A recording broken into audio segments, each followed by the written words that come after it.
নমস্কার বন্ধুরা, সর্বাণী রেসেলে সবাইকে স্বাগত। আমি আবার আজকে এসে গেছি। দেখো কী নিয়ে এসেছি না, শীতের সবজি দিয়ে পালং শাকের তরকারিও বলতে পারো, এটা আবার ঘন্টও বলতে পারো। খুব সুন্দর কচি কচি পালং শাক আমি ভালো করে বেছে নিয়েছি। বেছে ধুয়ে আমি আগে গোটা অবস্থায় ধুয়ে নিই, তাহলে সুবিধে হয়। ধুয়ে নিয়েছি, তারপরে এটাকে আমি কেটে নেব। আর সবজির মধ্যে আমি দিয়েছি কুমড়ো, আলু, বেগুন, মূলো আর শিম আর বড়ি। এগুলো আমার ঘরের তৈরি বড়ি দিয়ে আমি কিভাবে এটা রান্না করছি সেটা তোমাদের সাথে শেয়ার করব। আগে অল্প তেল দিয়ে বড়িগুলো আমি ভেজে তুলে রাখবো। তুলে রেখে তারপরে সবজিগুলো এক এক করে দিয়ে সবজিগুলো আমি ভেজে নেব। এরকম করে যদি পালং শাক রান্না করো খেতে খুবই ভালো হয়। আর শীতের সবজি এখন অনেক রকম বাজারে এসছে, সেহেতু শীতের সবজি খেতে তো খুবই ভালো।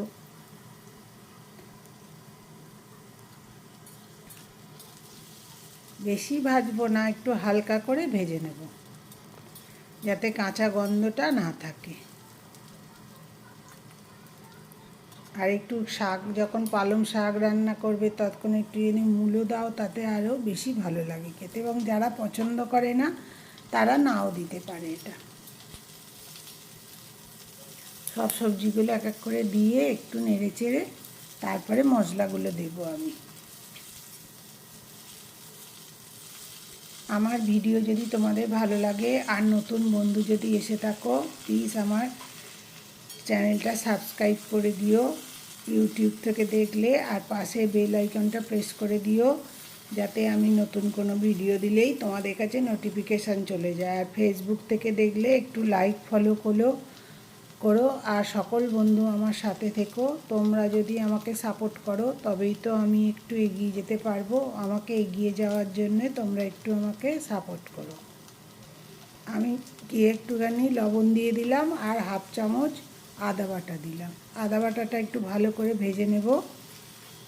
আর মশলা কষার সময় যদি একটু লবণ দিয়ে দেওয়া যায় তাহলে একটু সবজি থেকে তার জলটা বেরোয়, তাহলে মশলাটা কষাতে সুবিধে হয়, কম তেলের রান্নাতে আর কি।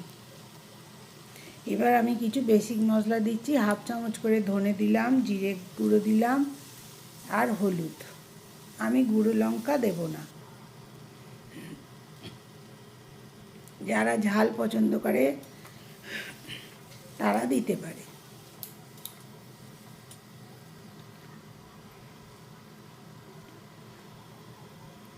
এবার শাকগুলো আমি ওর মধ্যে দিয়ে দিচ্ছি। এবার একবারে তো দেয়া যাবে না, শাক জানোই তো,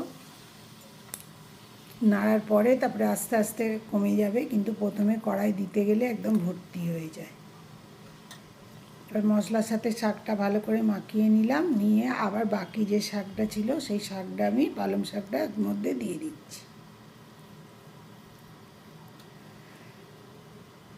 আমার রান্নার ভিডিও ভালো লাগলে একটু বন্ধুদের সাথে শেয়ার করো।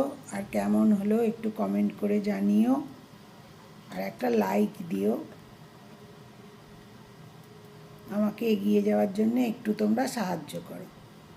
আর একটা সিক্রেট জিনিস দিলাম কি না, লাউ পাতা। দুটো লাউ পাতাকে আমি ভালো করে কুচিয়ে নিয়েছি, নিয়ে ওর মধ্যে দিয়ে দিলাম। পালং শাকের সাথে লাউ পাতাটা খুব ভালো খাটে আর কি, টেস্টটা খুব সুন্দর আসে। ওই জন্যে আমি সম্ভব যদি হয় যখনই পালং শাক রান্না করি তার মধ্যে লাউ পাতাও আমি একটু দিই। এবার না থাকলে নাও দিতে পারো, কিন্তু দিতে পারলে খুবই ভালো লাগে খেতে।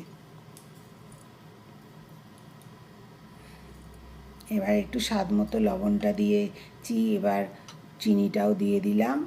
দিয়ে এবার শাকটা, সবজিগুলো আমি সেদ্ধ করব। এখনই আমার সেদ্ধ হাফ হয়ে গেছে, আর একটু সেদ্ধ করে নেব। ভালো করে মাখিয়ে নিলাম।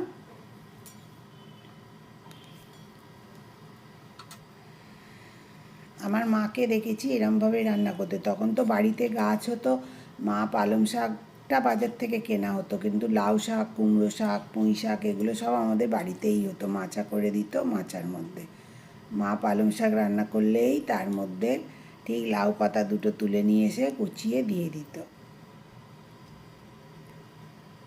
আমার শাকটা সেদ্ধ হয়ে গেল সবজি দিয়ে। এবার এটাকে আমি ফোড়ন দিয়ে সাঁতলে দেব।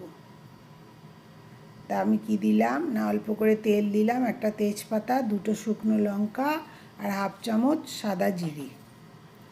তো বেশি কিছু দিতে লাগে না, মশলাও দিতে লাগে না, কিন্তু খেতে খুবই অপূর্ব হয়।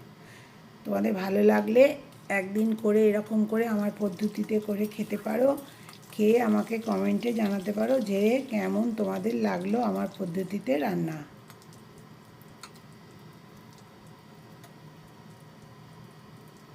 মশলাটা বেশ ভাজা ভাজা হয়ে গেলে আমি এটা এর মধ্যে ঢেলে দেব। ঢালার সময় একটু সাবধানে ঢালতে হবে। আমি যা বলছি যারা নতুন রান্না করে তাদের জন্যেই আরও বলছি, আর পুরনো যারা আছে পাকা গৃহিণী তারা তো জানে কীরমভাবে কী রান্না করতে। তাদের যদি কোনো কিছু আমার দেখে খারাপ লাগে আমাকে সেটা কমেন্ট করে জানাতে পারো যে তোমার এইটা ভুল হয়েছে, আমার যদি কোনো ভুল হয়ে থাকে। লবণটা দেখলাম একটু কম হয়েছে, ওই জন্য আবার একটুখানি লবণ দিয়ে দিলাম।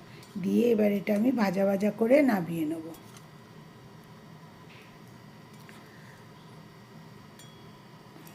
কত শাক দেওয়া হলো, এখন সবজিগুলোই দেখা যাচ্ছে, শাক আর দেখা যাচ্ছে না।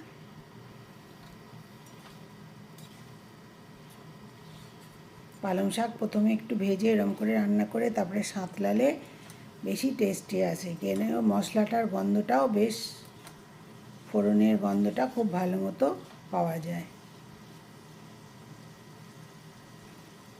তেজপাতার কাজ প্রায় হয়ে গেছে, ওর মধ্যে যা বেরোবার, ওই জন্য আমি তুলে ফেলে দিলাম, আমার নাড়তে অসুবিধা হচ্ছে ওই জন্যে।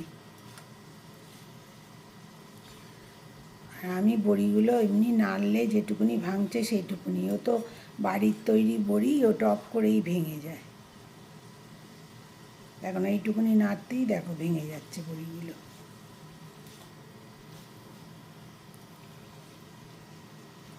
আমার পালং শাক রেডি হয়ে গেল রান্না। দেখো জলটা শুকিয়ে গেছে। এবার আমি এটাকে নামিয়ে নেব, সার্ভ করে দেবো।